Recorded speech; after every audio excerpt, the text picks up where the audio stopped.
Season 1-ലെയും 2-ലെയും 3-ലെയും കൊലപാതകം task വീണ്ടും season 6-ൽ വന്നിരിക്കുകയാണ്. പക്ഷേ ഇത് മൊത്തം മാറ്റി പിടിക്കലാണല്ലോ. ഈ കൊലപാതകം ടാസ്ക് വരികയാണെങ്കിൽ ആദ്യത്തെ ഒരു 4 ആഴ്ചക്കകത്താണ് ഇത് വരുന്നത് സാധാരണ. കാരണം അത്രയും ആൾക്കാരുണ്ടെങ്കിൽ മാത്രമേ കൊലപാതകം ടാസ്ക് കാണാനൊരു ഇൻട്രസ്റ്റ് ഉണ്ടാവുള്ളൂ.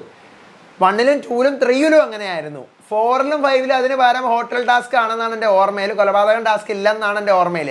ആ ടാസ്ക് വീണ്ടും വന്നിരിക്കുകയാണ്. വീട്ടിനകത്ത് ഇപ്പോൾ കുറച്ച് പേരേ ഉള്ളൂ. ഗസ്റ്റും കൂടെയൊക്കെ വെച്ച് കളിക്കുമായിരിക്കും. ഗസ്റ്റിനെയും കൂടെയൊക്കെ വെച്ചിട്ട് പ്രൊമോ വന്നിരിക്കുകയാണ് നാളത്തെ. എന്താണ് നാളെ മിഡ് വീക്ക് എവിക്ഷൻ വല്ലതും ഉണ്ടോ? അങ്ങനെ കുറച്ച് ക്വസ്റ്റ്യൻസ് വരുന്നുണ്ട്. പറയാം. Welcome back to Ansif moonlight media. I'm Ansif. Video ആദ്യമായിട്ട് കാണുന്നവർ ചാനൽ സബ്സ്ക്രൈബ് ചെയ്യണം, ലൈക്ക് ചെയ്യണം, ഷെയർ ചെയ്യണം. നിങ്ങളുടെ അഭിപ്രായങ്ങൾ മസ്റ്റായിട്ട് താഴെ കമൻറ്റ് ചെയ്യണം. ഇതുപോലത്തെ അപ്ഡേറ്റ്സിനായിട്ട് ഇപ്പോൾ തന്നെ നമ്മുടെ പേജ് ഫോളോ ചെയ്യാനും മറക്കരുത്. അപ്പോൾ ആദ്യം കാണിക്കുന്ന പ്രൊമോക്കകത്ത് ആദ്യം കാണിക്കുന്ന നമ്മുടെ ഗാർഡൻ ഏരിയയിൽ ഒരു കോലം വെച്ചിരിക്കുകയാണ്. കറച്ചട്ടിയൊക്കെ കമത്തി ഒരു കോലം വെച്ചിട്ടുണ്ട്. ശ്രീത് വന്ന് പൊക്കിയൊക്കെ നോക്കുന്നുണ്ട്. വെറും കോലമാണ്. അപ്പോൾ എന്താണെന്ന് അറിയത്തില്ല, എന്താണ് സംഭവം എന്ന് അറിയത്തില്ല. അപ്പോൾ എല്ലാവരും എന്നിട്ട് നോക്കും ഇവിടെ ഒരു കോലം ഇരിക്കുന്നതെന്നൊക്കെ പറയുമ്പോഴാണ് ബിഗ് ബോസ് എല്ലാവരെയും വിളിച്ച് ലിവിംഗ് റൂമിൽ ഇരുത്തിയിട്ട് ഇവിടെ കൊലപാതകം നടന്നേക്കാം, 2 കൊലയാളികൾ കയറി കൂടിയിട്ടുണ്ട് എന്ന് പറയുകയാണ്. ചിലപ്പോൾ ഇതിനകത്തുള്ള ആരെങ്കിലും ഒരാളെ 2 പേരെ തന്നെ കൊലയാളിയാക്കും. ഇല്ലെങ്കിൽ വന്ന ഗസ്റ്റുകളായിരിക്കും. ഈ പറയുന്ന പോലെ നാളെ റീ എൻട്രി ചെയ്യുന്ന ആരെങ്കിലും ആയിരിക്കും കൊലയാളികൾ. അങ്ങനെ ആയിരിക്കും.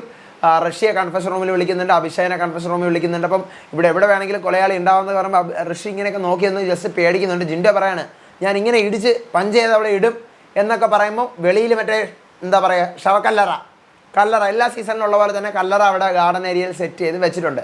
ഇതാണ് പ്രൊമോക്കകത്തുള്ളത്. അപ്പോൾ നമുക്ക് നോക്കാം നാളെ എന്താവുന്നു. ഇനി മിഡ് വീക്ക് എവിക്ഷൻ ഉണ്ടാവാനുള്ള സാധ്യത ഉണ്ട്. പക്ഷെ അത് ഉറപ്പൊന്നും പറയാനൊന്നും പറ്റത്തില്ല. ചിലപ്പോൾ കഴിഞ്ഞ പ്രാവശ്യത്തെ പോലെ തലേന്ന് രാത്രി വന്ന് വിളിച്ച് ലാലേട്ട അങ്ങ് കൊണ്ടുപോകും, അല്ലെങ്കിൽ വേറെ ഏതെങ്കിലും ആയിരിക്കും. പക്ഷേ ഞാൻ ഈ പറഞ്ഞ പോലെ തമിഴ് സീസണെ ഫോളോ അപ്പ് ചെയ്തവർ ചെയ്യുന്നത് കൊണ്ട് ചാൻസസ് ഇറുക്ക്.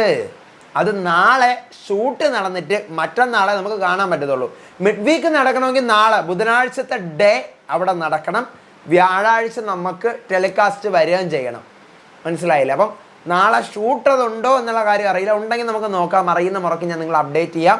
മിഡ് വീക്ക് ഉണ്ടോ എന്നുള്ളത്. ചാൻസസ് ഉണ്ട്, ഇല്ല, 50-50 ആണ്. ഒന്നും പറയാൻ പറ്റത്തില്ല. അതൊരു ടോപ്പ് 6 ഡിക്ലറേഷൻ ആയിരിക്കും. നമുക്കൊന്നും പ്രെഡിക്റ്റ് ചെയ്യാൻ പറ്റത്തില്ല. അപ്പോൾ ഞാൻ ഇന്ന് രാത്രിയിലത്തെ എപ്പിസോഡിൻ്റെ റിവ്യൂ ആയിട്ട് വരാം. അപ്പോൾ അതുവരേക്കും ബൈ ആൻഡ് ടേക്ക് കെയർ.